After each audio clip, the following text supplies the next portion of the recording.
ஒருத்தரோட மனவளமும் உடல் வளமும் ஒன்னாக்கப்படும் போது ஒரு ப்ராப்ளம்க்கு சொல்யூஷன் கண்டுபிடிக்கிறதுக்கான அவரோட சக்தி பல மடங்கு இன்க்ரீஸ் ஆகுதுன்னு நார்மன் வின்சென்ட் ஃபீல் சொல்றாரு. நான் ஏன் வேலையில இருக்கேங்கிற கேள்வி டெய்லியும் வேலையில இருக்கிற ஒவ்வொருத்தரும் உங்களை நீங்களே கேட்டுக்கிட்டும் ஆன்சர் பண்ணிக்கிட்டும் இருக்க வேண்டிய முக்கியமான கேள்வியில ஒண்ணு.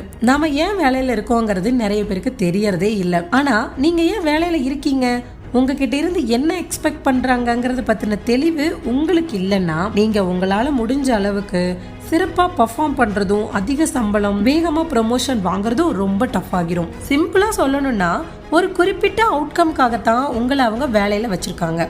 சம்பளமோ கூலியோ அவங்க கொடுக்கறது உங்களோட குவாலிட்டியான வேலைக்காக கொடுக்கப்படுற ஃபீஸ். நீங்க செய்யற வேலை மத்தவங்க செய்யற வேலையோட சேர்ந்து கஸ்டமர்ஸ் விலை கொடுத்து வாங்க ரெடியா இருக்கிற ஒரு பொருள் இல்ல சர்வீஸை உருவாக்க யூஸ் ஆகுது.